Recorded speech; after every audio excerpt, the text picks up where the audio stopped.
दोपहर का वक्त था। मुंबई के फोर्टिस हॉस्पिटल के बाहर एक स्कूटी बहुत स्पीड से आकर रुकी। आरोही ने बिना देरी किए छलांग लगाकर हॉस्पिटल के अंदर दौड़ लगा दी। उसके चेहरे पर घबराहट साफ दिखाई दे रही थी। बेतहाशा दौड़ती हुई वह रिसेप्शन की तरफ भागने लगी। कुछ वक्त पहले जब आरोही के पिता राजेश शर्मा ने उसे कॉल पर उसकी मां की तबीयत के बारे में बताया तब वो अपनी बेस्ट फ्रेंड शनाया के साथ थी। वो दोनों खबर सुनकर तेजी से हॉस्पिटल की तरफ चल दी और हड़बड़ाहट में काफी तेज ड्राइव करके आई थी। शनाया ने भी शायद इससे पहले कभी इतनी तेज स्कूटी नहीं चलाई थी। रिसेप्शन से जानकारी लेने के बाद आरोही आईसीयू की तरफ भागी। तब तक शनाया भी वहां स्कूटी पार्क करके आ चुकी थी। पापा, मॉम को क्या हुआ? ये सब अचानक कैसे? घबराई हुई आरोही ने अपने पिता से सवाल पूछना शुरू कर दिया। आरोही का दिमाग अपने बस में नहीं था, उसे कुछ समझ नहीं आ रहा था क्या पूछे क्या न पूछे। आखिर उसकी मां को अचानक क्या हुआ? नहीं, ऐसा नहीं हो सकता। आरोही बहुत डरी हुई थी। अरे रिलैक्स बेटा, कुछ नहीं हुआ है। राजेश जी ने आरोही के सर पर प्यार से हाथ फेरा और कहा, बस थोड़ा ब्लड प्रेशर बढ़ गया था। थोड़ा ब्लड प्रेशर? फिर मॉम आईसीयू में क्यों है पापा? आरोही अपने पिता की आंखों में सच्चाई पाने की नाकाम सी कोशिश कर रही थी। उसे लग रहा था कि उसके पिता शायद कुछ छुपा रहे हैं। शनाया बेटा, आरोही को बाहर लेकर जाओ। यहाँ आईसीयू में हम बातें नहीं कर सकते, आरोही के पिता ने शनाया से कहा। शनाया उसे बाहर लेकर जाती है और दोनों बाहर आकर बैठ जाती है। आरोही अब भी परेशान थी। अभी सुबह ही माँ से तो बात हुई थी। माँ ने घर से बाहर जाने के पहले न जाने कितनी नसीहतें दी थी। शनाया आरोही को समझाने की कोशिश करती है, तभी उसे डॉक्टर अंदर जाते हुए दिखते हैं। आरोही रिलैक्स, सब ठीक हो जाएगा। शनाया उसे लगातार समझाने की कोशिश करते रहती है। कुछ ही देर बाद डॉक्टर और आरोही के पिता साथ साथ बाहर आते हैं और डॉक्टर केबिन की ओर जाने लगते हैं। आरोही और शनाया उठकर आईसीयू में जाते हैं और आरोही अपनी मां के पास जाकर बैठ जाती है। वो बस गुमसुम सी अपनी मां को देख रही थी और साथ ही आसपास लगे मेडिकल इक्विपमेंट्स को भी देख रही थी, जिनसे लगातार बीप बीप की आवाजें आ रही थी। वहीं दूसरी तरफ मुंबई के ही बांद्रा कुर्ला कॉम्प्लेक्स में एक शानदार ऑफिस बिल्डिंग के सामने चमचमाती हुई बीएमडब्ल्यू कार आकर रुकी। कार के रुकते ही ड्राइवर सीट से एक हैंडसम सा नौजवान उतरता है। कॉटन की चेक शर्ट और डेनिम की जीन्स पहने उस नौजवान ने उतरते ही कार का बैक डोर ओपन किया। कार की बैक सीट से जो दूसरा नौजवान शख्स उतरता है वो दिखने में किसी राजकुमार की तरह था। ब्लैक सूट, ब्लैक पंत और ब्लैक शूज के साथ ही मैच करता हुआ रे बैन का चश्मा उस पर जच रहा था। उसका बर्फ की तरह शांत और शीतल चेहरा ही उसकी पहचान था। ये शख्स कोई और नहीं बल्कि शहर के सबसे अमीर बिजनेसमैन में शुमार आशुतोष मित्तल था। मित्तल इंडस्ट्रीज का एकलौता वारिस। हालांकि उसका एक बड़ा भाई भी था और उसके ज्यादातर बिजनेस वही संभालता था। जैसे ही आशुतोष अपने ऑफिस में एंटर होता है, सभी कर्मचारी अपनी डेस्क से उठकर उसे विश करते हैं। Good afternoon sir, good afternoon sir. Ashutosh उन पर एक फीकी सी नजर डालता हुआ अपने केबिन की ओर बढ़ता है। उसके पीछे उसका मैनेजर और इकलौता करीबी दोस्त समीर भी था, जो कुछ देर पहले उसका ड्राइवर भी बना हुआ था। सभी जानते थे कि आशुतोष कम ही बोलता है और कम लोगों से घुलता मिलता है। काम डाउन आशु, समीर ने केबिन में आते ही कहा, फिलहाल हमें सिंघानियर्स की डील पर फोकस करना चाहिए। जो हुआ उसे जाने दो। मैं फाइल्स रेडी करवाता हूं और लंच टाइम में मीटिंग अरेंज करता हूं। समीर ने एक नज़र आशुतोष की तरफ देखा। उसका चेहरा अभी भी एक्सप्रेशनलेस था। उसने कॉल करके रूबी को अंदर बुलाया, जो उन दोनों की कॉमन सेक्रेटरी थी। वैसे आशुतोष कम ही बात करता था। समीर ही रूबी के साथ सभी शेड्यूल्स चेक करता था। मिस रूबी, मिस्टर सिंघानिया के ऑफिस में कॉल करके लंच टाइम में मीटिंग फिक्स करवाइए और राजेश जी से कहिए सिंघानिया डील की फाइल्स रेडी करने। रूबी के अंदर आते ही समीर ने उसे इंस्ट्रक्शंस देते हुए कहा। सर, वो राजेश सर आज ऑफिस नहीं आए हैं। उनकी वाइफ की तबीयत खराब हो गई और उन्हें हॉस्पिटलाइज किया है। उन्होंने कॉल करके इन्फॉर्म किया था। तो उनकी टीम से कोऑर्डिनेट करके फाइल रेडी करवाओ। पूरे ऑफिस में सभी इस बात को जानते थे कि समीर सिंह ही आशुतोष की शेड्यूलिंग मेंटेन करता है और वो सभी से अच्छे से बात भी करता था। आज की सारी मीटिंग्स कैंसिल कर दो, आशुतोष ने चुप्पी तोड़ते हुए कहा। केबिन में कुछ पल के लिए खामोशी सी छा गई जब उसने अपनी शांत और गहरी आवाज में ये कहा। रूबी अच्छी तरह से जानती थी कि आशुतोष ऊपर से जितना शांत और सुलझा हुआ है, अंदर से उतना ही शार्प टेम्पर्ड भी है। पूरे ऑफिस में ये बात किसी से छुपी नहीं थी। आशुतोष ने रूबी की तरफ देखकर फिर कहा, और रवि को मेरे केबिन में भेजो। समीर जानता था कि आशुतोष ये सब आसानी से भूलेगा नहीं और रवि को बुलाने का भी मतलब यही था। गुड आफ्टरनून सर, आपने मुझे बुलाया? रवि ने आशुतोष के केबिन में आते हुए कहा। रवि आशुतोष का बॉडीगार्ड था और उसकी सिक्योरिटी की जिम्मेदारी संभालता था। रवि ने चुनिंदा लोगों को अपनी टीम में रखा था और वो सब विश्वसनीय थे अपने मालिक की सुरक्षा को लेकर। इसके अलावा रवि के काफी कॉन्टैक्ट्स भी थे लोगों से जो उसके एक इशारे पर मुंबई शहर के किसी भी कोने से कोई भी इंफॉर्मेशन ला सकते थे। हाँ रवि, क्या तुम 5 मिनट के लिए बाहर वेट कर सकते हो? मैं तुम्हें बुलाता हूँ, समीर ने रवि से कहा और रवि बाहर चला गया। समीर ने देखा कि आशुतोष उसकी तरफ सवालिया नजरों से देख रहा है। उसने कहा, मैं जानता हूँ आशु, ये नहीं होना चाहिए था। लेकिन मैं ये नहीं समझ पा रहा हूँ कि इन सब में रवि की क्या जरूरत है। तुम कहो तो मैं जाकर उसे ढूंढता हूँ और समझाता हूँ।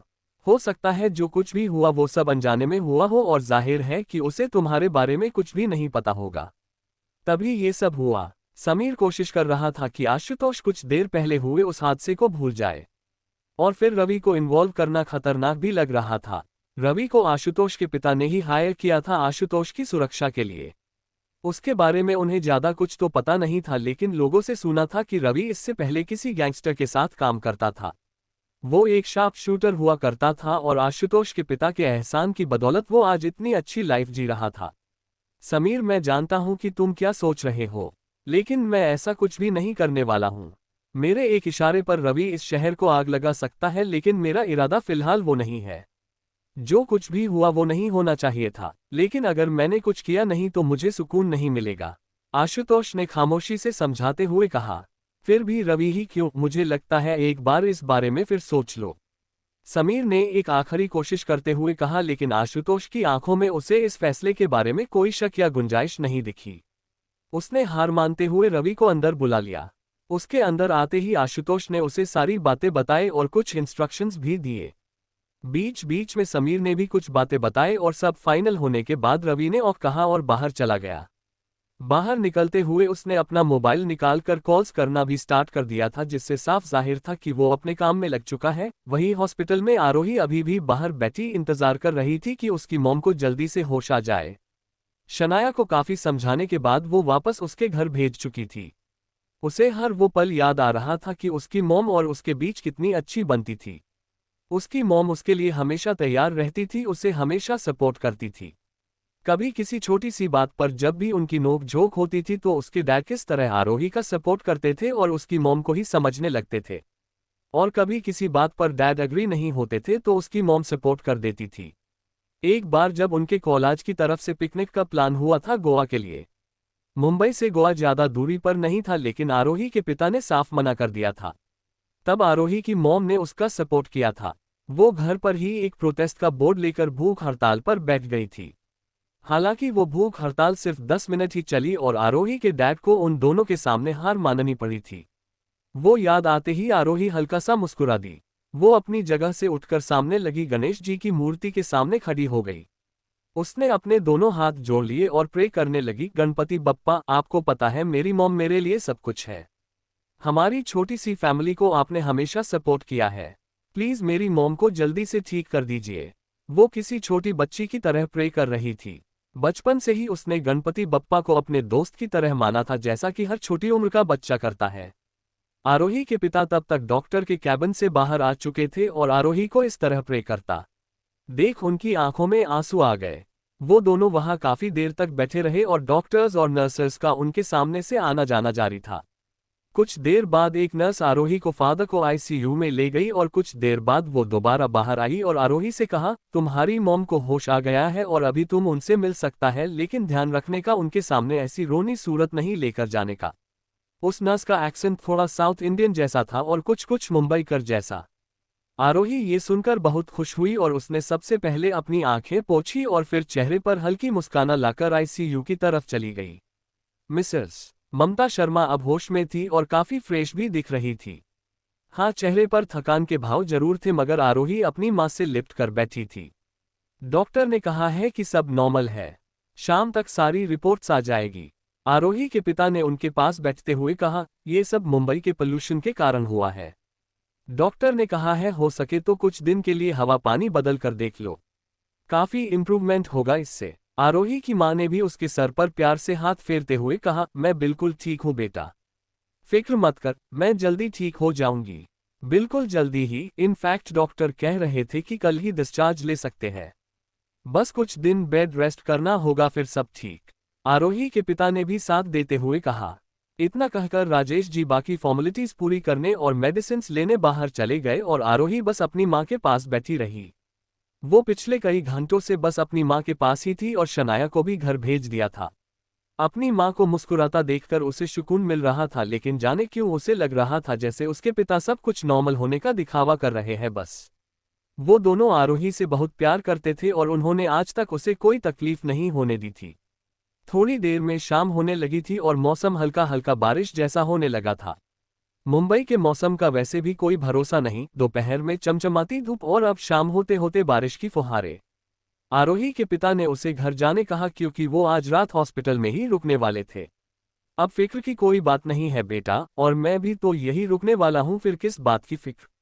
आरोही के पिता ने उसे प्यार से समझाते हुए कहा। और शनाया भी परेशान ही होगी। तुमने उसे एक भी बार कॉल नहीं किया और यहाँ के बारे में कुछ बताया भी नहीं।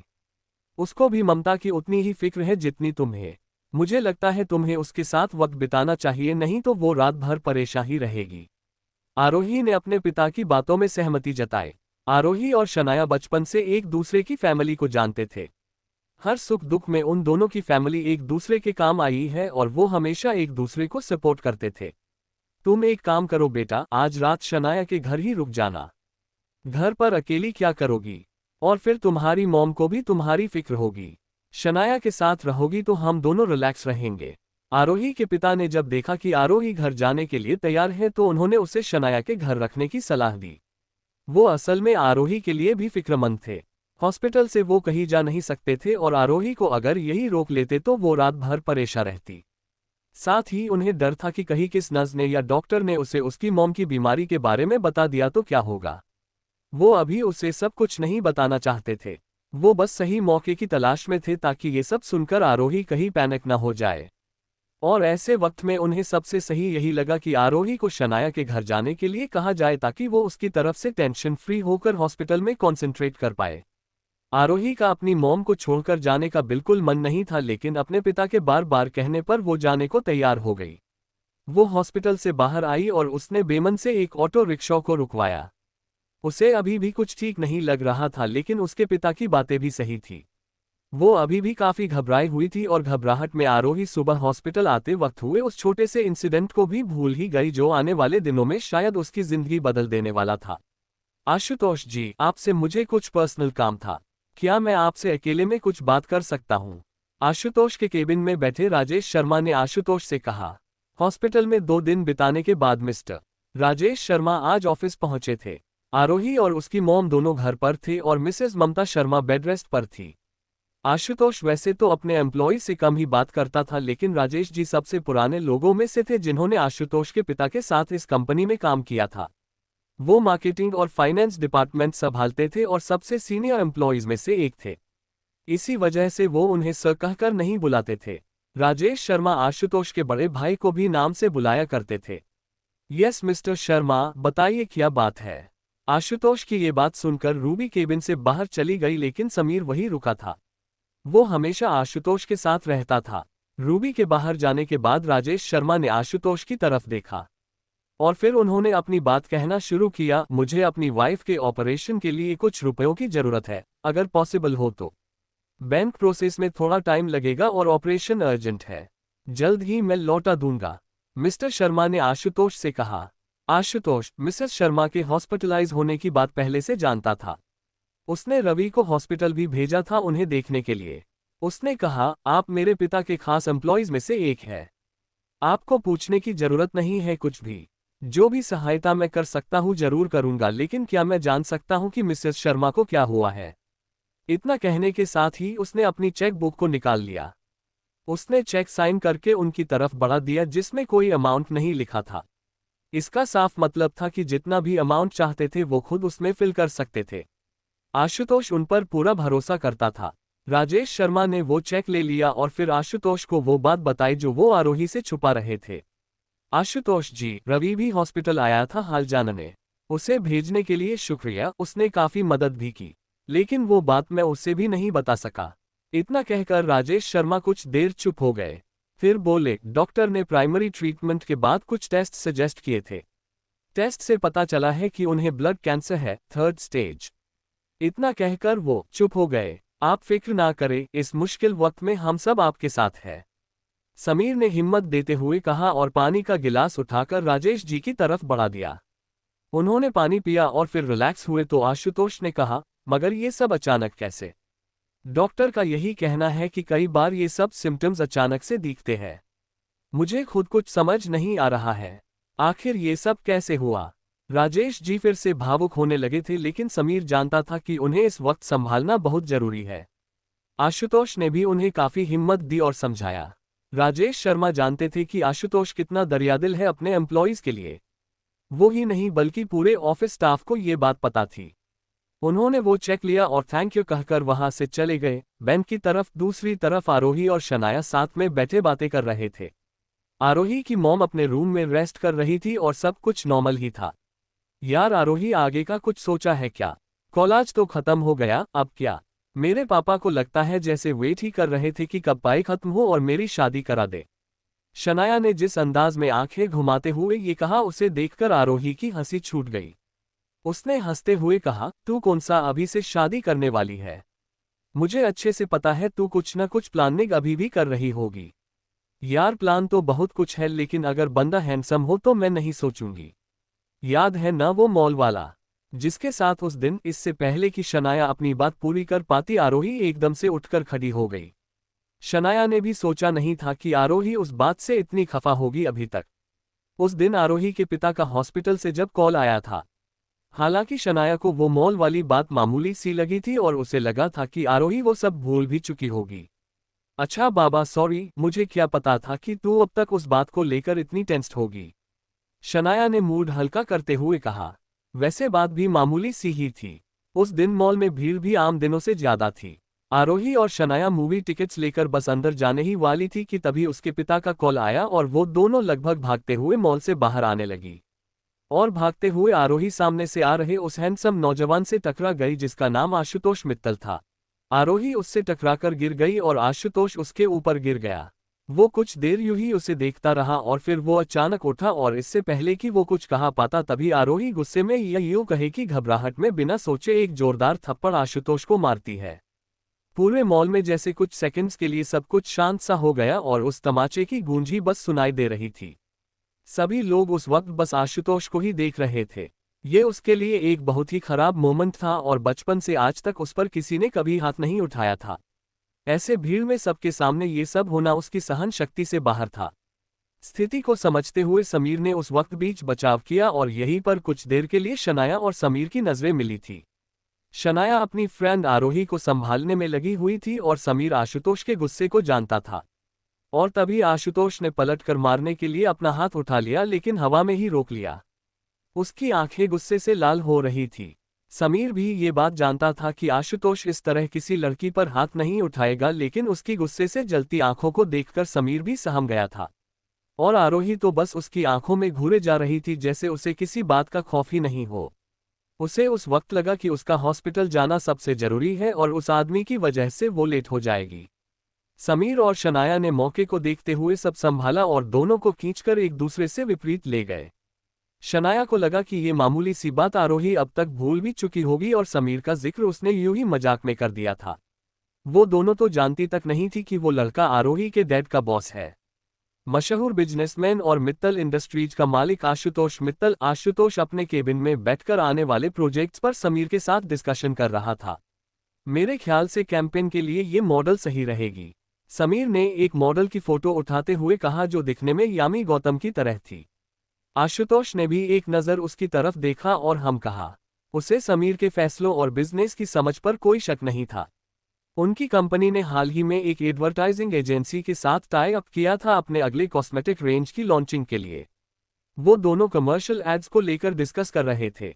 समीर के डैड आशुतोष के डैड के ड्राइवर थे। आशुतोष और समीर बचपन से साथ थे और समीर भी उसके साथ ही पता था, क्योंकि उसके डैड ने समीर की पढ़ाई का पूरा जिम्मा उठा लिया था। समीर ने एक नज़र आशुतोष की तरफ देखा जो कहीं खोया हुआ सा लग रहा था, जैसा वो पिछले 2 दिनों से था। समीर समझ चुका था कि आशु जब तक उस मॉल वाली लड़की को ढूंढ नहीं लेगा तब तक वो चैन से नहीं बैठेगा। लेकिन उसे चिंता इस बात की थी कि अगर उसने उसे ढूंढ लिया तो फिर आगे क्या। तभी रवि केबिन दूर नॉक करता है और अंदर आता है। सर, उस लड़की का पता चल गया है। इतना कहकर रवि खामोश खड़ा हो जाता है। रवि आशुतोष की सिक्योरिटी को हैंडल करने के साथ ही आशुतोष के लिए वो सब काम करता था जो कानून के दायरे से बाहर हो। उसके लिए आशुतोष की सुरक्षा सर्वोपरि थी। आशुतोष और समीर कुछ देर तक यूं ही रवि की तरफ देखते रहते हैं।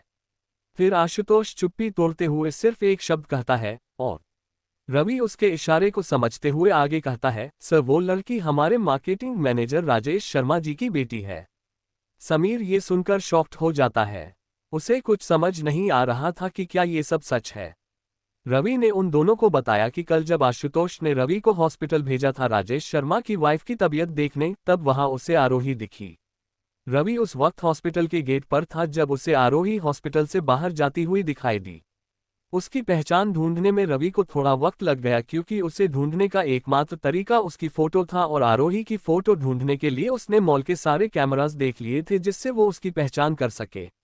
रवि चाहता तो खुद उसके पीछे चला जाता ताकि उसके बारे में सब पता कर सके, लेकिन उसका हॉस्पिटल में जाना ज्यादा जरूरी था क्योंकि आशुतोष ने उसे पर्सनली डॉक्टर से बात करने के लिए कहा था।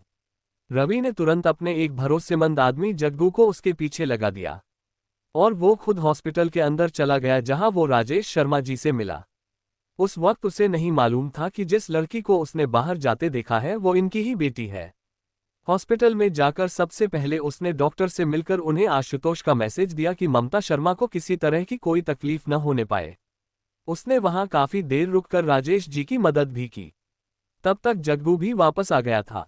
हॉस्पिटल के बाहर ही रवि जग्गू से मिला और उसने उसे आरोही का पता बताया।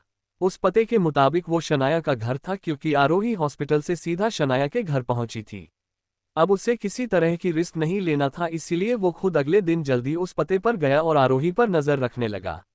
रवि आरोही पर नजर रखे हुए था जब आरोही और शनाया उसकी स्कूटी से दोबारा हॉस्पिटल की ओर जाने लगे। रवि भी उनके पीछे हो लिया। वो सावधानी से पीछा कर रहा था ताकि उन दोनों को शक न हो पाए। रवि ये तो समझ चुका था कि उस लड़की का अपना कोई उस हॉस्पिटल में एडमिट होगा, तभी वो आज फिर से हॉस्पिटल जा रही थी। वैसे उसका अनुमान ये भी था कि शायद वो वह की कोई कर्मचारी हो, लेकिन इसके चांसेस उसे कम ही लगे थे। आरोही और शनाया हॉस्पिटल पहुंचकर अंदर जाने लगी। रवि ने भी अपनी गाड़ी पार्क की और उनके पीछे हो लिया। उसने आरोही और शनाया को आईसीयू में जाते हुए देखा। रवि ने भी सोचा कि ये मौका अच्छा है। वो मिसेस शर्मा के हालचाल पूछने के बहाने अंदर जा सकता है जहां से वो आरोही पर नजर रख सकेगा और उसके बारे में ज्यादा से ज्यादा पता कर पाएगा। लेकिन जैसे ही वो अंदर गया उसने देखा कि आरोही और शनाया दोनों मिसेस शर्मा से ही मिलने आई है। उसे ये सब देखकर आश्चर्य भी हुआ। रवि समझ चुका था कि आरोही का मिसेस शर्मा और मिस्टर राजेश शर्मा से कोई रिलेशन है। उसने हॉस्पिटल से कुछ जानकारी निकाली जहां उसे वही नज़ मिली जिसने आरोही को पहले दिन समझाया था कि अपनी मॉम के सामने रोए नहीं। उस नज़ से बात करके रवि को पता चला कि आरोही राजेश जी की ही बेटी है। जिस लड़की को ढूंढने के लिए आशुतोष ने उसे कहा था वो उसे मिल चुकी थी, और ये सब बिना देर किए आशुतोष को बताना उसके लिए जरूरी था। वो बिना देरी किए ऑफिस पहुंचा और पूरी कहानी आशुतोष और समीर के सामने बता दी। समीर पूरी डिटेल सुनने के बाद अभी भी शॉक्ड ही था। उसने रवि को बाहर भेज दिया और फिर आशुतोष की तरफ देखा। क्या ये सब सच हो सकता है? ये तो बहुत बड़ा कोइंसिडेंस है। मुझे नहीं पता तुम आगे क्या करोगे आशु, लेकिन अगर ये सब सही है और वो लड़की राजेश जी की बेटी है तो फिर कोई भी कदम सोच समझ के उठाना होगा। समीर ने कुछ देर रुककर आशुतोष के चेहरे की तरफ देखा। उसके चेहरे के भावों से उसे कुछ समझ नहीं आया। वो बस इतना ही जान पाया कि आशुतोष अभी भी कुछ सोच रहा है।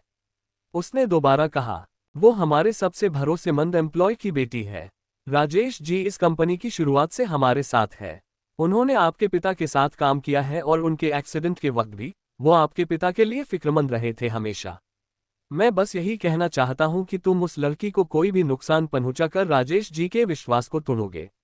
मेरे ख्याल से तुम्हें वो सब भूल जाना चाहिए, और जब उसे भी पता चलेगा कि उस दिन जिस पर हाथ उठाया था वो उसके ही पिता के बॉस है तो उसे भी पछतावा होगा।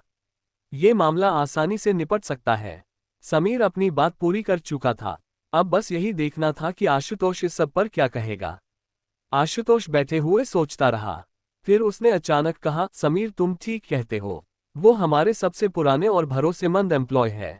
और जब तक हम जानते नहीं थे कि वो लड़की उनकी बेटी है तब तक सब आसान था। अब जबकि हमें पता है कि वो लड़की उनकी बेटी है तो कुछ भी करना आसान नहीं है। समीर समझ नहीं पा रहा था कि आशुतोष कहना क्या चाहता है। क्या वो सच में उसे माफ कर देने वाला है या वो कुछ और ही सोच रहा है। तुमने सही कहा समीर, हम राजेश जी की बेटी के साथ कुछ नहीं कर सकते।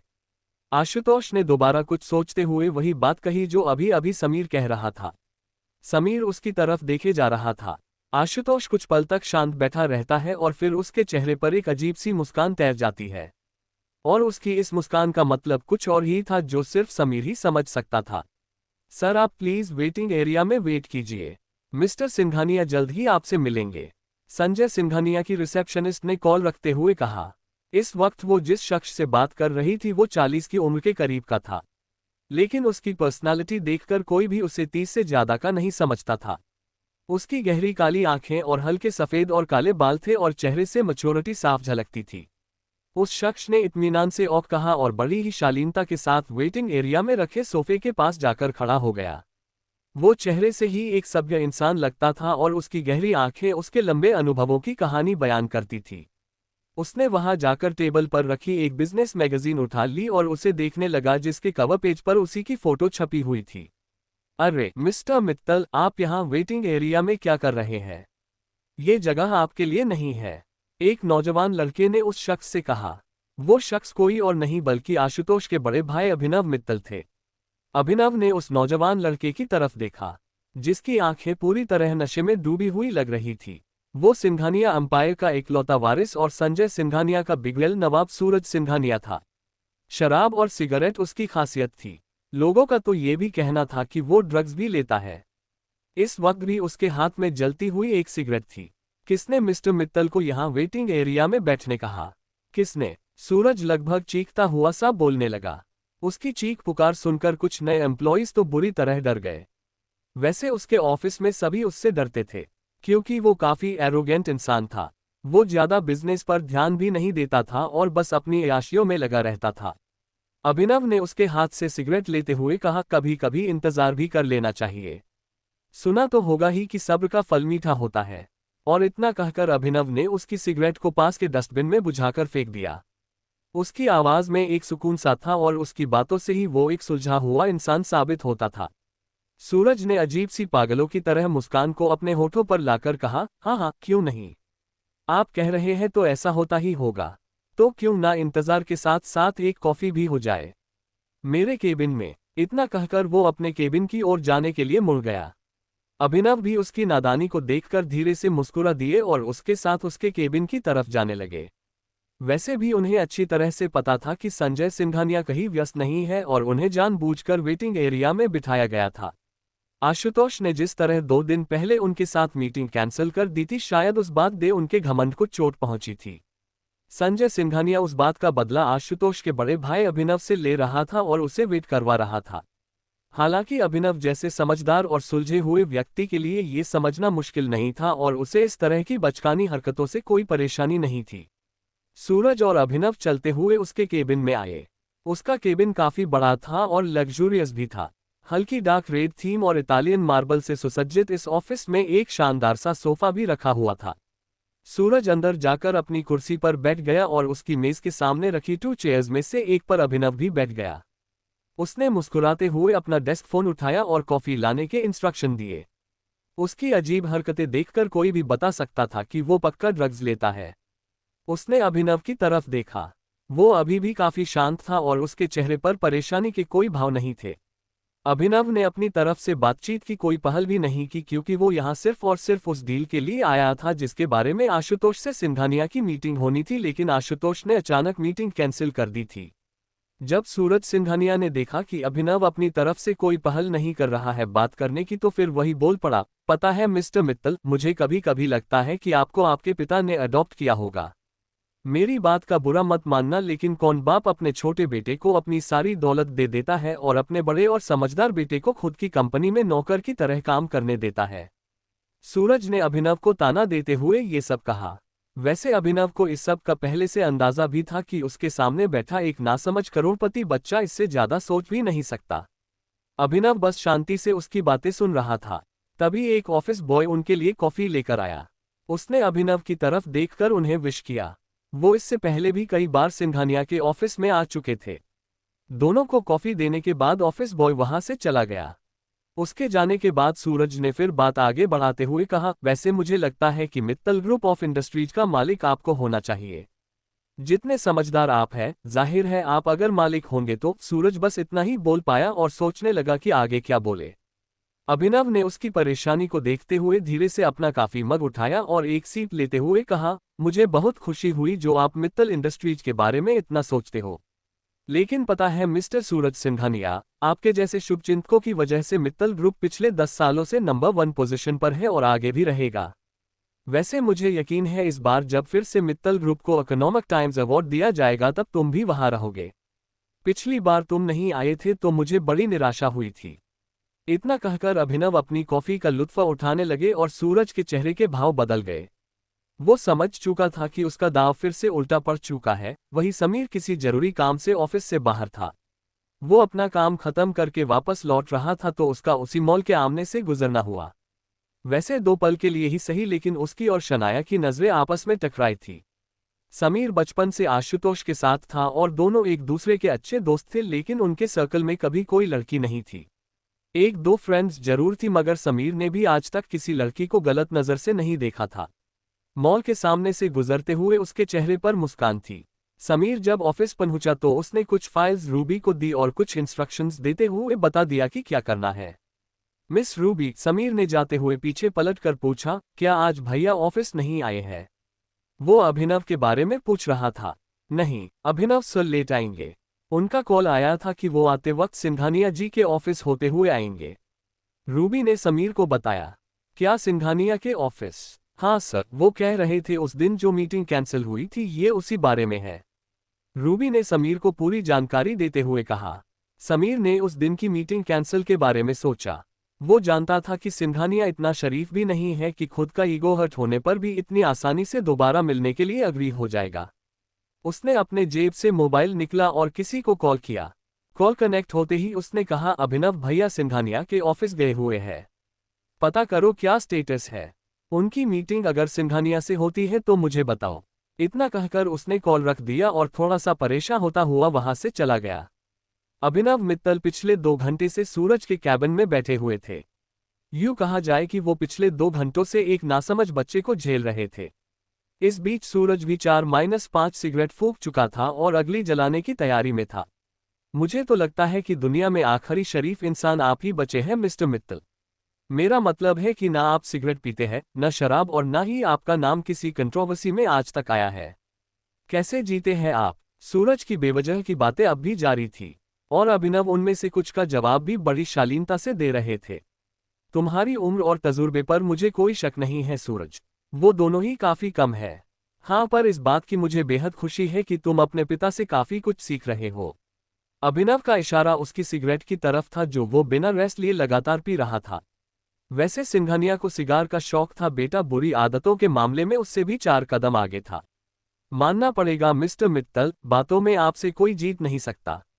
कब किस वक्त कौन सा ताना देना है और किसे देना है ये आपसे बेहतर कोई नहीं जानता। सूरज अब थोड़ा चिढ़ने लगा था क्योंकि उसकी हर बात का जवाब अभिनव के पास था। अभिनव को जब लगा कि अब इस बच्चे को ज्यादा परेशान नहीं करना चाहिए तो उसने उसकी इस बात का फाइनल जवाब देना बेहतर समझा और कहा, नहीं मिस्टर सूरज सिंघानिया, मैं आपको कोई ताना नहीं मार रहा हूं। सच्चाई यही है कि आपके पिता एक अच्छे बिजनेसमैन हैं और मुझे लगता है कि आपको उनसे काफी कुछ सीखने मिल सकता है। अगर आपके पिता एक सफल बिजनेसमैन नहीं होते तो मैं यहां बैठकर उनकी मीटिंग खत्म होने का इंतजार नहीं कर रहा होता। सूरज ये सब सुनकर शांत रहा, तभी उसके ऑफिस दूर पर किसी ने नॉक किया। यस, उसने वही बैठे हुए कहा। ऑफिस दूर ओपन हुआ और वही के एक एम्प्लॉय ने अंदर आते हुए कहा, सर, सिंघानिया सर ने मुझे कहा है कि मैं अभिनव सर को इन्फॉर्म कर दूं कि वो आज उनसे नहीं मिल पाएंगे। उनकी एक और अर्जेंट मीटिंग थी जिसके लिए वो निकल चुके हैं। मैं आपसे माफी चाहूंगा। अभिनव ने उस यंग से लड़के की तरफ देखा और कहा, कोई बात नहीं। जब भी वो वापस आएंगे उन्हें कहना कि वो मेरे ऑफिस में कॉल कर ले। मैं उनसे इस डील के बारे में पर्सनली बात करना चाहूंगा। उस यंग लड़के ने अक्सर कहा और दोनों को विश करता हुआ वहां से चला गया। अभिनव भी अपनी जगह से खड़े हो गए और हाथ बढ़ाकर सूरज से कहा, ओह मिस्टर सूरज, आपसे मिलकर अच्छा लगा। अभिनव को पता था कि ये सब नाटक सिंघानिया ने किया है ताकि वो अपने ईगो को सैटिस्फाई कर सके। सूरज भी अपनी जगह से उठकर खड़ा हो गया और दोनों ने हैंडशेक किया। राजेश शर्मा दिन भर बैंक के और हॉस्पिटल के कुछ काम निपटाकर जब शाम तक घर लौटे तो घर पर आरोही और उसकी मां दोनों बातें कर रहे थे। उन्होंने अपनी एक स्पेयर की से दरवाजा खोला और अंदर आए। उन्हें आरोही और उनकी वाइफ ममता की बातें करने की आवाज आई तो वो बेडरूम की तरफ बढ़ गए। वो बेडरूम के दरवाजे पर खड़े होकर दोनों की बातें सुनने लगे। मॉम, आपको पता है ना, मैं अपना पोस्ट ग्रेजुएशन करना चाहती हूँ। फिर ये शादी की बात क्यों? अभी से शादी करके क्या करूंगी मॉम? आरोही अपनी माँ से कह रही थी। वो इस बात से बेखबर थी कि उसकी माँ के पास वक्त कम बचा है।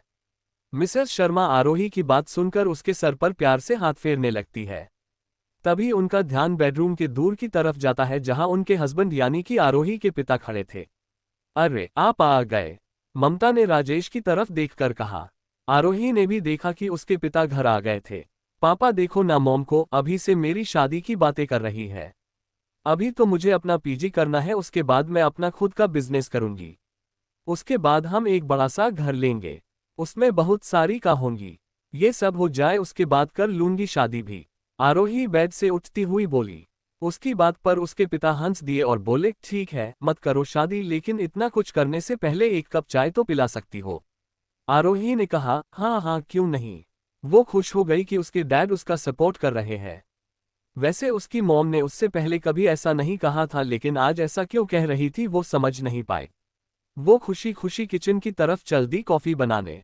राजेश शर्मा ममता की तरफ बढ़े और बेड के पास आकर बैठ गए। आप भी उसका ही सपोर्ट कर रहे हैं, आप जानते हैं ना। इससे पहले कि मिसेस ममता कुछ के पाती, राजेश शर्मा बोल उठे, लेकिन वो ये सब नहीं जानती है ना। मैं समझ सकता हूँ, क्योंकि हर माँ बाप का सपना होता है अपनी बेटी को जीते जी दुल्हन बनाकर विदा करना। मिसेस ममता ने जब अपने पति की आंखों के कोनों में छोटी सी आंसू की बूंद देखी तो वो समझ गई कि और भी कुछ बात है। अपनी कमजोरी की हालत में वो धीरे से बोली, क्या बात है? अब आप मुझसे भी बातें छुपाने लगे। बताइए क्या हुआ है? वो कुछ नहीं बोले और बस उनकी तरफ देखने लगे। वो बैंक में आशुतोष का दिया चेक लगाने के बाद हॉस्पिटल गए थे और डॉक्टर से उनकी बातें हुई थी विस्तार से। पिछले कुछ दिनों से उनके साथ जो हो रहा था उसकी वजह से वो पूरी तरह टूट चुके थे। ऐसा नहीं है कि उन्होंने अपने जीवन में इससे पहले कभी बुरा वक्त नहीं देखा था, लेकिन वो अपनी पत्नी से बहुत प्यार करते थे। क्या बात है? क्या सोच रहे हैं आप? बताइए क्या बात हुई है जो आप परेशान नजर आ रहे हैं? उन्होंने अपनी वाइफ की तरफ एक नज़र देखा और धीरे से कहा, आज मैं डॉक्टर से मिलने हॉस्पिटल गया था। ऑपरेशन के लिए पैसों की व्यवस्था हो गई है। आशुतोष जी ने बिना किसी सवाल जवाब के पैसे दे दिए ताकि हम ऑपरेशन करवा सके। वो हमारी हर संभव मदद करने के लिए तैयार भी है, मगर डॉक्टर ने कहा कि ऑपरेशन से बहुत ज़्यादा उम्मीदें नहीं है। उनका कहना है कि इससे पहले कि वो कुछ आगे कह पाते मिसेस ममता शर्मा बोल पड़ी, आपसे मैंने पहले भी कहा था, अपने हिस्से की जिंदगी मैं जी चुकी हूँ। अब परेशान होने की कोई जरूरत नहीं है, ऑपरेशन की कोई जरूरत नहीं है। मैं तो बस यही चाहती हूँ कि बस मरने से पहले आरोही को दुल्हन बनी देख लूँ तो मेरी आत्मा को शांति मिल जाएगी। तभी मिस्टर शर्मा और मिसेस शर्मा को बेडरूम के दूर की तरफ से कुछ गिरने की आवाज आती है। वहां आरोही खड़ी थी और उनकी बातें सुन ली थी। उसके हाथ से चाय की ट्रे गिर चुकी थी। उसकी आंखों में आंसू थे और वो बस एकटक अपनी मां को देखे जा रही थी। उसने उनकी बातें सुन ली थी। अगली सुबह आरोही के मॉम डैड अपने घर में बैठे बातें कर रहे थे। आरोही सुबह से शनाया के घर गई हुई थी। वो शायद रात वाली बात से नाराज थी। वो दोनों भी जानते थे कि आरोही के लिए ये रात कितनी मुश्किल रही होगी। फिक्र मत कीजिए, आप जानते हैं न, उसका गुस्सा ज्यादा देर तक नहीं टिकता, और शनाया उसके साथ है तो फिक्र करने की जरूरत नहीं है। वो उसका ख्याल रख लेगी। आरोही की मॉम ने शर्मा जी को समझाते हुए कहा। उन्होंने अपनी पत्नी का हाथ अपने हाथों में लेते हुए कहा, हाँ जानता हूं, और मुझे फिक्र सिर्फ आरोही की नहीं है, उससे ज्यादा इस बात की फिक्र है कि आगे क्या होगा। मिसेस शर्मा इस बात का मतलब बखूबी जानती थी, लेकिन वो एक हिम्मत वाली महिला थी। उन्होंने बुरे वक्त में भी अपने परिवार को संभाला था। वो इतनी आसानी से टूटने वालों में से नहीं थी। और फिलहाल वो दोनों ही सबसे ज्यादा आरोही के बारे में सोच रहे थे क्योंकि वो उनकी इकलौती बेटी थी। आप एक काम क्यों नहीं करते, अब जब हम दोनों जानते ही है कि वक्त कम है तो आरोही के लिए रिश्ता देखना शुरू कर देते हैं। मिसेस शर्मा ने कहा, चाहता तो मैं भी ऐसा ही हूं, लेकिन क्या ये ठीक रहेगा कि हम अपने सपने को पूरा करने के लिए आरोही के सपने को पूरा ना होने दें। उसका आगे पढ़ने का मन है, वो लाइफ में बहुत कुछ अचीव करना चाहती है। मिस्टर शर्मा ने बिल्कुल सही बात कही थी, लेकिन यहाँ कंडीशंस थोड़ी बदल चुकी थी। मिसेस शर्मा ने भी कुछ सोचा और कहा, आपकी बात तो सही है लेकिन अब कंडीशंस अलग है। आरोही अब इस बात को जानती है। वैसे भी हम उससे कुछ छुपा तो सकते नहीं थे, हम सिर्फ सही वक्त का इंतजार कर रहे थे। लेकिन अब जबकि वो सब कुछ जानती ही है तो वो शायद ये सब समझ सकती है। रही बात उसके आगे के एजुकेशन की और उसके ड्रीम्स की, तो उनको भी पूरा करना हमारा ही फर्ज है। मिस्टर शर्मा उनकी बातों को सुन रहे थे लेकिन वो समझ नहीं पा रहे थे कि आखिर ये दोनों काम एक साथ कैसे होंगे। मिसेस शर्मा ने उनकी परेशानी को समझते हुए मुस्कुराकर कहा, आप सोच रहे हैं न कैसे ये सब होगा। आपको मेरी फ्रेंड लता याद है? शर्मा जी कुछ सोच में पड़ गए और फिर बोले, अच्छा वो जिसके हस्बैंड का चेहरा हमेशा गुस्से में दिखता है। मिसेस शर्मा भी हंस पड़ी और बोली, हाँ वही, उनका चेहरा ही ऐसा है कि वो गुस्से में दिखते हैं लेकिन स्वभाव इससे बिल्कुल उल्टा है। बहुत सीधे लोग हैं वो। हम अच्छा, हाँ उनका बेटा है ऑस्ट्रेलिया में, अच्छा लड़का है। प्रोग्रेसिव लोग हैं वो, आरोही के पोस्ट ग्रेजुएशन के लिए खुद सपोर्ट करेंगे और फिर ऑस्ट्रेलिया में अपॉर्चुनिटी भी ज्यादा होगी। मिसेस शर्मा ने अपनी मन की बात कह दी। राजेश शर्मा जी कुछ देर सोचते रहे और फिर बोले, बात तो ठीक है लेकिन ऑस्ट्रेलिया, मैं जानती हूं कि आप यही सोच रहे हैं वो अजनबी देश में कैसे रहेगी, पर मेरा यकीन कीजिए वो वहां खुश रहेगी और अपने सपनों को पूरा भी कर पाएगी। मिसेस शर्मा ने उन्हें समझाया, किसी दूसरी कंट्री में अपनी एकलौती बेटी को भेजना उनके लिए भी आसान नहीं था, लेकिन उन्हें अभी यही ठीक लगा। मिस्टर शर्मा भी पूरी तरह से इस बात से सहमत नहीं थे। वो कुछ कहना ही चाहते थे लेकिन मिसेस शर्मा समझ चुकी थी कि वो अब इस बात का विरोध करेंगे, इसीलिए उन्होंने बात को बदलते हुए कहा, वो सब ठीक है, आप ऑफिस कब से ज्वाइन कर रहे हैं? काफी दिन हो गए हैं। आपको बड़ी जल्दी है हमें ऑफिस भेजने की, क्या हम घर पर अच्छे नहीं लगते घर पर? मिस्टर राजेश शर्मा ने चुटकी लेते हुए कहा, हाँ जैसे आप घर पर ज्यादा दिन बैठने वालों में से है। क्या मैं नहीं जानती कि आप ज्यादा दिन घर बैठे नहीं रह सकते? अच्छा तो ठीक है, जैसे ही आप ठीक हो जाए हम ज्वाइन कर लेंगे, मिस्टर शर्मा ने कहा। और ये शायद कभी नहीं होगा, आरोही की मॉम ने उनकी आंखों में देखते हुए कहा।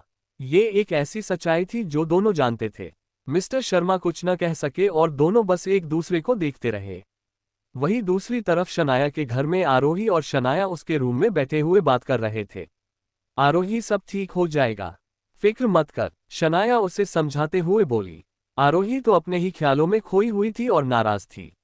शनाया उसे पानी का गिलास देते हुए फिर बोली, सुबह से तू बस गुमसुम बैठी है, ऐसे तो नहीं चलेगा ना, कब तक ऐसे मुंह फुलाए बैठी रहेगी? आरोही पिछली रात भी ठीक से सोई नहीं थी जब से उसने अपने मॉम डैड की बातें सुनी थी। वो रात भर अपनी मॉम के बारे में सोचती रही और रोती रही और आज सुबह से वो शनाया के घर पर थी और बस उदास बैठी हुई थी। उसके लिए ये मानना मुश्किल था कि उसकी मॉम को कैंसर है और वो शायद कुछ ही दिनों की मेहमान भी हो। देख आरोही, शाम हो गई है, सुबह से तूने कुछ खाया भी नहीं है, ऐसे ही भूखी प्यासी बैठी रहेगी और रोती रहेगी तो खुद बीमार पड़ जाएगी। और इस वक्त तो आंटी को तेरी जरूरत है। शनाया फिर उसे समझाते हुए बोली, लेकिन उसकी ये कोशिश भी नाकाम हो गई। आरोही को अब समझ आ रहा था कि उसकी मॉम आखिर क्यों उसकी शादी के लिए कह रही थी। उसे याद था कि उसके मॉम डैड ने उसे कभी किसी बात के लिए प्रेशराइज नहीं किया और हमेशा सपोर्ट किया था। लेकिन कल जब उसकी मॉम ने उससे शादी की बात की तब वो ये सब जानती नहीं थी। और जब उसके पिता ने कहा कि ऑपरेशन से भी ज्यादा उम्मीदें नहीं है तब उसे समझ आया कि इन सब बातों की क्या गंभीरता है। वो इसी कश्मकश में खोई थी, तभी उनके रूम में शनाया की मॉम आती है। सुबह से उन्होंने आरोही को इसी हाल में देखा और वो सारी बातें पता होने के बाद दोनों को थोड़ा वक्त देना चाहती थी ताकि शनाया उसे समझा सके, लेकिन शनाया की दिन भर की कोशिशें नाकाम ही साबित हुई थी। आरोही बेटा, वो आरोही के पास बैठते हुए कहती है, तुम उदास हो क्योंकि तुम्हें लगता है कि तुम्हारे मॉम डैड को ये बात तुमसे छुपानी नहीं थी। मगर सच तो ये है कि ये सब तुमसे छुपाना ही बेहतर लगा होगा तुम्हारे मॉम डैड को। कोई भी माता पिता अपने बच्चों को अपना प्यार देना चाहते हैं, ना कि अपनी परेशानियां, और यही तो उन्होंने भी किया। शनाया की मॉम मिसेस राठी ने आरोही को बड़े ही प्यार से ये समझाया। वो एक सुलझी हुई महिला थी और लाइफ के हर अप्स एंड डाउन उन्होंने भी देखे थे। आरोही को भी मिसेस राठी की बातों में लॉजिक लग रहा था। उनके समझाने का तरीका भी इतना अच्छा था कि वो उन्हें सुनने लगी। आज पूरे दिन उदास रहने के बाद वो पहली बार किसी की बात ध्यान से सुन रही थी। उन्होंने आगे कहा, देखो आरोही, शनाया के डैड की डेथ हो जाने के बाद मैं भी टूट सी गई थी। लेकिन सब कुछ बस यूं ही खत्म तो नहीं हो जाता ना। आखिर मुसीबत के वक्त हम खुद को संभालेंगे नहीं तो हमारे अपनों को कौन संभालेगा। अगर मैं उस वक्त खुद को नहीं संभालती तो सोचो आज शनाया का क्या होता और क्या करण आज इतनी अच्छी पोजीशन पर होता। आरोही के चेहरे पर अब मायूसी के भाव नहीं थे। वो उनकी बातें अब समझ रही थी। वो जानती थी कि किस तरह शनाया और उसके बड़े भाई करण ने बचपन में मुसीबतें उठाई थी। उनके पिता के बाद उनकी मां ने दोनों को मेहनत करके आज इस मुकाम तक पहुंचाया था और इसी वजह से आज करण बेंगलोर में एक प्रसिद्ध कंपनी में हाई पोजीशन पर पहुंच पाया था। लेकिन फिर भी उन्हें मुझसे ये सब छुपाना नहीं था। वो मुझे बता भी तो सकते थे। आरोही दोबारा शिकायती लहजे में बोली। अब इन सब के लिए वक्त नहीं है Aarohi. They are your parents, they needs you now more than ever. मुझे लगता है तुम्हें उनके पास जाना चाहिए और उनका पहले से ज्यादा ख्याल रखना चाहिए। शनाया की मॉम ने इतना कहकर आरोही के सर पर प्यार से हाथ फेरा और फिर कमरे से बाहर चली गई। आरोही को भी बुरा लग रहा था कि कल रात से वो अपने मॉम डैड को इस तरह इग्नोर कर रही है जबकि वो दोनों उससे बेहद प्यार करते हैं। अब उसे पछतावा होने लगा था और शनाया की मॉम के समझाने के बाद आरोही को ये रियलाइज हो गया कि वो गलत कर रही है। उसे इस वक्त अपनी मॉम के साथ होना चाहिए और उनके साथ हर एक पल को चाहिए। वो उठी और प्यार से शनाया को हग करते हुए बोली, थैंक यू हमेशा मेरा साथ देने के लिए। शनाया ने भी उसे प्यार से हग किया और फिर आरोही अपने घर की तरफ चल दी। अब उसे कोई गीला शिकवा नहीं था। वो बस सोच रही थी कि उसे घर जाकर क्या कहना चाहिए और क्या नहीं। आरोही यही सब सोचते हुए और मुस्कुराते हुए अपने घर पहुंची। घर पहुंचकर उसने दूर बेल बजाए और उसके पिता ने दरवाजा खोला। आरोही के चेहरे पर इस वक्त मुस्कान थी और वो बहुत ही प्यारी और मासूम सी लग रही थी। उसके पिता के चेहरे पर भी खुशी साफ झलक रही थी। उसके पिता ने दरवाजा बंद करते हुए कहा, तुम्हारी मॉम कब से वेट कर रही थी। उन्हें तो लग रहा था तुम और भी जल्दी आओगी। लेकिन कोई बात नहीं, जाओ जल्दी से जाकर उनसे मिल लो। वो चहकती हुई अपनी मॉम के पास पहुंची और उनसे जाकर लिपट गई। वो खुश भी थी और खुशी में उसकी आंखें छलकने लगी। मिसेस शर्मा उसे रोता देख और प्यार से उसे गले लगा लेती है। वो उसे समझाते हुए उठकर बैठ गई और उन्हें देखकर आरोही ने कहा, मॉम आप ये क्या कर रही है। आपको तो रेस्ट करना चाहिए। आप उठ क्यों रही है। तो तुझे क्या लगा कि मैं जिंदगी भर इसी बिस्तर पर पड़ी रहने वाली हूँ।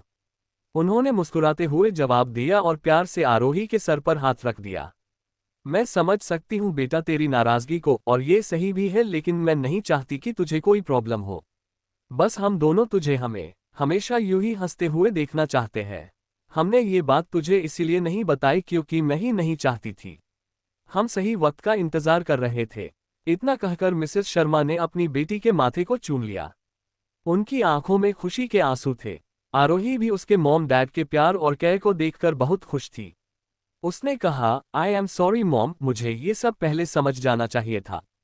कुछ देर बाद डिनर के टाइम तीनों साथ में बैठे थे। वो तीनों डाइनिंग हॉल में बैठे थे। जब तक आरोही और उसकी मॉम आपस में बातें कर रहे थे तब तक मिस्टर शर्मा ने ही रात का डिनर बना लिया था। वो कभी कभी ऐसा पहले भी करते थे। शौकिया तौर पर वो भी खाना बना लेते थे। आरोही इस बात से ही खुश थी कि उसकी मॉम अब पहले से बेहतर फील कर रही है और उसे ये भी पता था कि शायद वो बहुत ज्यादा लंबे समय तक उसके साथ नहीं रहेगी। लेकिन उसे याद था कि पिछली रात वो किस तरह कह रही थी कि बस एक बार आरोही को दुल्हन बनी देख सके। आरोही के लिए उसके मॉम डैड ही सब कुछ थे और वो किसी भी कीमत पर उनके लिए गए किसी भी फैसले से इनकार नहीं करना चाहती थी। वो तीनों आज बहुत खुश थे और वो तीनों प्यार से अपना खाना खत्म करने लगे। डिनर के बाद आरोही अपने रूम में पहुंची और अपना मोबाइल चेक करने लगी। उसके व्हाट्सएप पर काफी सारे मैसेजेस थे। ऐसा अक्सर होता था क्योंकि वो अपना व्हाट्सएप कम ही चेक करती थी। स्क्रॉल करते हुए उसने देखा कि उसे एक अननोन नंबर से मैसेज आया हुआ था और ये नंबर इंडिया का नहीं लग रहा था। एमएसजी में बस हाय आरोही लिखा हुआ था। आरोही कुछ देर उस एमएसजी को देखती रही। उस नंबर पर कोई प्रोफाइल पिक्चर भी नहीं थी। उसे अचानक से याद नहीं आया कि इंडिया से बाहर उसका कौन फ्रेंड हो सकता है। उसने अपने दिमाग पर जोर डाला और फिर थोड़ी देर बाद जब उसे कोई क्लू नहीं मिला तो उसने रिप्लाई किया, "Who's there?" एमएसजी सेंड हुआ और कुछ देर में उस पर ब्लू टिक भी आ गया, लेकिन मैसेज रीड हो जाने के भी काफी देर तक उस अननोन नंबर से कोई रिप्लाई नहीं आया। इस बीच आरोही ने बाकी सारे एमएसजीएस भी देखे। मोस्टली उसके फ्रेंड्स के मैसेज थे, कुछ उसके स्टडी ग्रुप के भी थे और कुछ फ्रेंड्स ग्रुप के मैसेजेस थे। उसने 2-4 लोगों को रिप्लाई भी किया और तब तक भी उस अननोन नंबर से कोई रिप्लाई नहीं आया था। आरोही फिर सोचने लगी कि आखिर ये अननोन नंबर है किसका। थोड़ी देर और रिप्लाई नहीं मिलने के बाद उसने सोचा कि इस नंबर को ब्लॉक कर दिया जाए, लेकिन उसके ऐसा करने से पहले ही उस नंबर से एक रिप्लाई आया। उसने ओपन किया। उस रिप्लाई एमएसजी में लिखा था, "अनुकल्प हियर।" आरोही ने जैसे ही वो एमएसजी देखा वो शॉक्ड हो गई। उसे विश्वास नहीं हो रहा था कि आखिर इतने दिनों बाद अनुकल्प का एमएसजी उसे क्यों आया है। वो तो यूएस चला गया था। वो उस एमएसजी का कोई रिप्लाई नहीं दे सकी। उसकी आंखों के किनारों से आंसुओं की 2 बूंदें बाहर आने लगी। उसने बिना कोई रिप्लाई किए अपना मोबाइल रख दिया और चुपचाप सोने लगी। वो बस अब लगातार यही सोच रही थी कि अनुकल्प ने आखिर इतने दिनों बाद उसे क्यों मैसेज किया। वो चाहता तो उस दिन हिम्मत कर सकता था, लेकिन उसने नहीं की। आरोही को गुस्सा भी आ रहा था। अचानक से उसके दिल में एक टीस उठने लगी। काफी रात हो चुकी थी और उसे नींद नहीं आ रही थी। आरोही को वो सारी पुरानी बातें याद आने लगी जिसके तार अनुकल्प से जुड़े हुए थे। आरोही और शनाया आज बहुत एक्साइटेड थी। आज कॉलेज में उनका पहला दिन था। कुछ दिनों पहले ही उन्होंने सेम कॉलेज में अपना एडमिशन करवाया था और आज से कॉलेज स्टार्ट होने वाले थे। वो दोनों किसी कीमत पर लेट नहीं होना चाहती थी आज के दिन। आरोही और शनाया दोनों स्कूटी से एक साथ ही निकले और जैसे ही वो कॉलेज के गेट पर पहुंची तो वहां देखा कि गार्ड सबके इड चेक कर रहा था। वो नए स्टूडेंट्स के इड कार्ड चेक कर रहा था और उन्हें एक एक करके अंदर जाने दे रहा था। वैसे गेट पर बहुत ज्यादा भीड़ नहीं थी क्योंकि कॉलेज में सभी अपने अपने टाइम से आ रहे थे। ज्यादातर नए स्टूडेंट्स ही थे जो थोड़े डिसिप्लिन में दिख रहे थे। शनाया ने अपने बैग से अपना कार्ड निकाल लिया और बोली, "चले।" लेकिन तभी आरोही अपना बैग देखते हुए बोल पड़ी, "ओ गॉड, मैं अपना इड कार्ड घर पर भूल गई।" क्या? शनाया भी थोड़ी टेंस्ड हो गई। कॉलेज के फर्स्ट डे को वो दोनों यादगार बनाना चाहते तो थे, लेकिन इस तरह नहीं। "हाँ यार, मुझे लगता है जल्दी जल्दी में मैं इड कार्ड रखना भूल गई बैग में। सब तेरी गलती है, हमेशा देर से उठती है।" आरोही ने सारा ब्लेम शनाया पर डाल दिया। "अरे यार, मॉम भी मुझे ऐसे ही डांटती है। अब तू भी मुझे ही डांट रही है।" शनाया ने भी रोनी सूरत बनाते हुए कहा। "अरे अब रोने मत लगना प्लीज, मुझे तो समझ नहीं आ रहा हम अंदर कैसे जाएंगे। तुझे लगता है कि उस गार्ड से बात करे तो वो हमको अंदर जाने देगा?" आरोही ने परेशान होते हुए शनाया से पूछा। "मुझे नहीं लगता यार, बिना इड कार्ड के वो अंदर जाने देगा। शक्ल देख उस गार्ड की, लगता है कॉलेज का पहला दिन ही बेकार जाएगा।" शनाया ने मुंह बनाते हुए कहा। दोनों इसी टेंशन में थी कि आज डे फर्स्ट पर वो लेट हो जाएंगे या शायद अंदर ही ना जा पाए। तभी पीछे से किसी ने उन्हें आवाज दी और कहा, "वैसे मैं थोड़ी सी हेल्प कर सकता हूं अगर आप दोनों को एतराज ना हो तो।" उस आवाज को सुनकर आरोही और शनाया ने मुड़कर देखा। वो एक हैंडसम और यंग लड़का था। शनाया उसे देखकर बस देखती रह गई। गोरा चेहरा, काले बाल, वो लड़का दिखने में किसी फिल्मी हीरो की तरह था और उसकी मस्कुलर बॉडी पर स्किनी टी शर्ट, वाकई वो दिखने में बहुत आकर्षक था। "इट्स ऑक, वील मैनेज," आरोही ने जवाब दिया। "और वो आप कैसे करेगी? मैं जरूर देखना चाहूंगा," उस लड़के ने तुरंत जवाब दिया। वो काफी हाजिर जवाब भी लग रहा था और जानता था कि बिना इड के न्यू स्टूडेंट्स को आसानी से एंट्री नहीं मिल पाएगी। "तो बताइए क्या प्लान है आपका? कहीं आप जाकर उस गार्ड से ये तो नहीं कहेगी कि मैं यहाँ के सीएम की बेटी हूँ, मुझे अंदर जाने दो?" वैसे वो गार्ड बड़ा ईमानदार है। अमेरिका के प्रेसिडेंट को भी बिना इड देखे अंदर नहीं जाने देता है। उस लड़के ने भी आरोही की हालत देखकर चुटकी लेते हुए कह दिया। आरोही भी उसकी बात सुनकर सोच में पड़ गई। वैसे वो लड़का दिखने में शरीफ ही था और किसी भी आम स्टूडेंट की तरह ही था। हाँ, थोड़ा अट्रैक्टिव जरूर था, लेकिन आरोही किसी अनजान से मदद लेने में सोच रही थी। वो लड़का चाहता था कि उन दोनों को थोड़ा और सताया जाए, लेकिन फिर उसने आरोही की तरफ देखा जो काफी खूबसूरत लग रही थी और उलझन में उसका चेहरा और भी निखर रहा था। उसने कुछ देर आरोही की तरफ देखा और कहा, "कम विथ मी," और इतना कहकर वो उन दोनों के आगे आगे चलने लगा। कोई रास्ता ना देखकर आरोही और शनाया भी उसके पीछे चलने लगी। वो लड़का गेट के पास पहुंचा और आरोही और शनाया उसके पीछे थी कुछ दूरी पर। वो सीधा चलता हुआ गार्ड के पास पहुंचा और उसने कहा, "और गार्ड साहब, क्या हाल है? सब ठीक ठाक। सब ठीक है अनुकल्प सर, आपकी दुआ है। दुबले पतले से उस गार्ड ने भी उसी गर्मजोशी से जवाब दिया। और उन दोनों को तभी एहसास हुआ कि वो उस लड़के का नाम पूछना भूल ही गए थे। हालांकि अभी तक उनका औपचारिक इंट्रोडक्शन भी नहीं हुआ था। अनुकल्प उस गार्ड से अच्छे से बात कर रहा था और वो गार्ड भी। उन दोनों में काफी अच्छी बनती थी शायद। गार्ड से बात करके वो अंदर जाने लगा और उसके साथ ही दोनों लड़कियां अंदर जाने लगी। अब जबकि गार्ड उसे पहचानता था तो उससे इट पूछने का सवाल ही नहीं था, लेकिन जैसे ही उस गार्ड ने देखा कि दो लड़कियां भी अंदर जा रही है तो वो उन्हें रोकने लगा। एक्सक्यूज मी मैडम, आपके आईडी कार्ड्स। गार्ड ने आरोही और शनाया को रोकते हुए कहा। शनाया का आईडी कार्ड उसके हाथ में ही था। उसने गार्ड की तरफ बढ़ाना चाहा, तभी अनुकल्प ने कहा, अरे गार्ड साहब, ये दोनों तो मेरे साथ है। इनका आज पहला दिन है, इसी कॉलेज की स्टूडेंट्स है। अनुकल्प की बात सुनकर गार्ड कुछ बोला नहीं, लेकिन वो थोड़ा असमंजस में था। उसने धीरे से कहा, वो तो ठीक है सर, लेकिन अभी अभी एडमिशन हुआ है और डीन सर ने कहा है कि किसी भी न्यू स्टूडेंट को बिना आईडी कार्ड देखे अंदर नहीं आने दिया जाए। अगर उनको पता चल गया तो उस गार्ड को डर था कि किसी को पता ना चल जाए। इससे उसकी नौकरी भी खतरे में आ सकती है। तभी अनुकल्प उसके पास आया और मुस्कुराते हुए बोला, ये दोनों मेरी स्पेशल फ्रेंड्स हैं। और इतना कहकर उसने अपने हाथ में दबा रखा 100 रुपये का नोट गार्ड को पकड़ा दिया। गार्ड भी उनकी तरफ देखकर मुस्कुरा दिया, हाँ सर, क्यों नहीं। आखिर मैं आपको तो जानता ही हूँ, आप कह रहे हैं तो गलत थोड़े ही कहेंगे। इतना कहकर उस गार्ड ने चुपचाप वो पैसे अपनी जेब में डाल लिए और फिर से अपने काम में लग गया। कॉलेज गेट से अंदर आकर शनाया ने अनुकल्प की तरफ देखकर कहा, थैंक यू सो मच। मेरा नाम शनाया राठी है। Hi miss Shanaya, I am Anukalp Bhargav. वो उससे हाथ मिलते हुए बोला और फिर आरोही की तरफ इशारा करते हुए कहा, और शायद आपकी फ्रेंड का नाम कुछ नहीं होगा। एम आई राइट। अनुकल्प अभी भी आरोही की खिंचाई के मूड में था, लेकिन आरोही को उसका ऐसा कहना ठीक नहीं लगा। वो थोड़ा गुस्सा दिखाते हुए बोली, जी नहीं, मेरा नाम आरोही है और आपका बहुत बहुत शुक्रिया हमें एंट्री दिलवाने के लिए। इतना कहकर उसने अनुकल्प को 100 रुपये का नोट पकड़ाया और शनाया का हाथ पकड़कर जाने लगी। पीछे से अनुकल्प आवाज देता रहा, अरे इसकी जरूरत नहीं, मैं तो बस। लेकिन आरोही उसकी तरफ ध्यान कहाँ देने वाली थी। वो तो बस शनाया का हाथ पकड़कर वहां से निकल गई। वैसे अनुकल्प का चाम कॉलेज की किसी भी लड़की को दीवाना बनाने के लिए काफी था, लेकिन उसे समझ आ गया कि आरोही में कुछ तो अलग बात है। वो उन दोनों को जाते हुए देख रहा था और फिर उसने हंसते हुए धीरे से कहा, सिली गर्ल। इतना कहकर वो भी जाने के लिए जैसे ही मुड़ा, उसने देखा कि सामने प्रोफेसर आनंद खड़े थे। मोटा चश्मा, घुंघराले से सफेद बाल और थोड़ा बाहर निकला हुआ पेट। हाथ में 2-3 बुक्स लिए वो अनुकल्प को देखकर बोले, मिस्टर अनुकल्प, मुझे लगा था कि इस साल मैं आपको अपनी क्लास में देख पाऊंगा, लेकिन आपकी हरकतें देखकर लगता नहीं कि आपका मेरे लेक्चर्स अटेंड करने का कोई इरादा है। अनुकल्प एकदम से हड़बड़ा गया। हकलाते हुए वो बोलने लगा, नहीं सर, ऐसी कोई बात नहीं है। इनफैक्ट मैं तो आपको ही ढूंढ रहा था। अच्छा, और वो किस लिए? सर, मैं आपसे बहुत इंस्पायर्ड हूँ। मैं आपसे बहुत कुछ सीखना चाहता हूँ। इनफैक्ट मैं तो कॉलेज के बाद आपकी ही तरह प्रोफेसर बनना चाहता हूँ। सच्ची? अनुकल्प ने हकलाते हुए प्रोफेसर को मस्का लगाते हुए कहा, ओ आई सी, तो आप मुझे यहाँ ग्राउंड में जूनियर्स को परेशान करते हुए ढूंढ रहे थे मिस्टर अनुकल्प।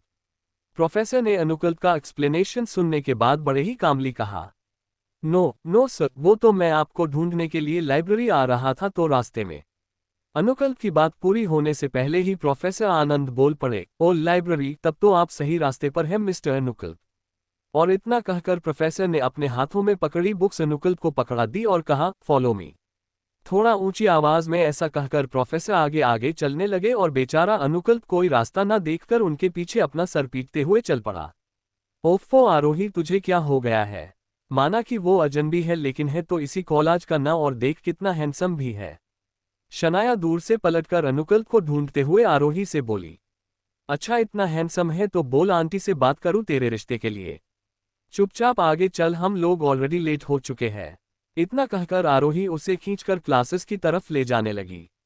कॉलेज की बिल्डिंग बहुत आकर्षक थी।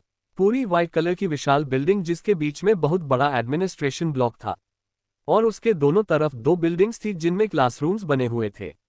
एडमिन ब्लॉक के सामने विशाल मैदान में गार्डन बना हुआ था और पूरे प्रेमिसेस के चारों तरफ भी छोटे छोटे गार्डन्स व्यवस्थित तरीके से बने हुए थे। मौसम भी इस वक्त इतना खुशगवार था कि कॉलेज की वाइट बिल्डिंग और हरी भरी घास और पौधे, रंग बिरंगे फूल एक अलग ही ताजगी से भर रहे थे।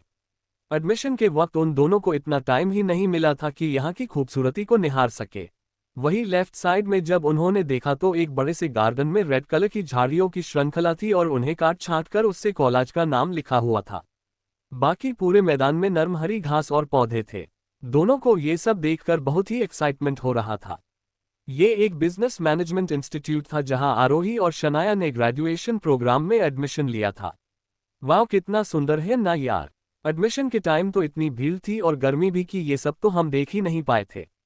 शनाया की आंखें बड़ी हो गई थी इतना खूबसूरत नज़ारा देखकर। हाँ, और उस दिन तो इतनी जल्दी में थे हम। मुझे बहुत खुशी है कि हमारा एडमिशन यहाँ हुआ। सो नाइस व्यू, आरोही भी शनाया का साथ देते हुए बोली। वाकई एडमिशन डे और आज के दिन के मौसम में काफी फर्क था। आज का मौसम बहुत ही अच्छा था। हल्के काले बादल जो सूरज को ब्लॉक कर रहे थे और हवाएं भी ठंडी ठंडी बह रही थी। ऐसे मौसम में वहां की हरियाली और भी ज्यादा निखर कर सामने आ रही थी। वो दोनों तो बस जैसे इन सब में ही खो जाने वाली थी, लेकिन आरोही को एक और चीज की जल्दी थी और वो थी लेक्चर हॉल में जाने की। ये इंस्टीट्यूट अपनी बिल्डिंग के लिए नहीं बल्कि वहां के एजुकेशन सिस्टम के लिए फेमस था। बड़े बड़े बिजनेसमैन इसी जगह से पढ़े थे और इस शहर का काफी पुराना और नामी इंस्टीट्यूट था ये। वहां के नजरों का लुत्फ लेते हुए दोनों उस बिल्डिंग की तरफ बढ़ गए जहां क्लासेस थी। लेकिन उन्हें पता नहीं था कि उन्हें किस लेक्चर हॉल में जाना है, इसीलिए उन्होंने वहां किसी से पूछना ठीक समझा। वो दोनों राइट साइड में बनी गैलरी से होती हुई एंटर हुई। सामने के गलियारे के एक तरफ क्लासरूम्स बने हुए थे और वो एक ग्राउंड के चारों तरफ बने थे, जिससे वो ग्राउंड बीच में आ जाता था और उसके 3 तरफ क्लासरूम्स और एक तरफ गलियारे में एंटर करने के लिए रास्ता। काफी सिस्टमैटिक था ये सब। एक्सक्यूज मी, आरोही ने वहां से गुजरती हुई एक लड़की को देखकर कहा, क्या आप हमें बता सकती हैं कि फर्स्ट ईयर क्लासरूम्स कहाँ है? वो लड़की चलती हुई एकदम से रुक गई और उसने उन दोनों की तरफ देखा और अपने से कुछ दूर खड़ी 2 लड़कियों को आवाज लगाई, गर्ल्स। उसके बोलने के स्टाइल से ही शनाया को हंसी आ गई क्योंकि वो शब्दों पर ज्यादा ही जोर दे रही थी, टिपिकल साउथ मुंबई गर्ल की तरह। और उसका पहनावा भी अजीब सा था। डार्क कलर की लिपस्टिक, चेहरे पर एक्स्ट्रा मेकअप, अल्ट्रा मॉडर्न कपड़े जिसे दूर से देखने पर पता भी ना चले कि वो बॉयज के कपड़े हैं या गर्ल्स के। वो दोनों लड़कियां जिन्होंने मिनी स्कर्ट पहन रखा था, उसकी आवाज सुनकर कैटवॉक करती हुई वहां आई। यस सैम, दोनों लड़कियों ने एक साथ एक रिथम में कहा।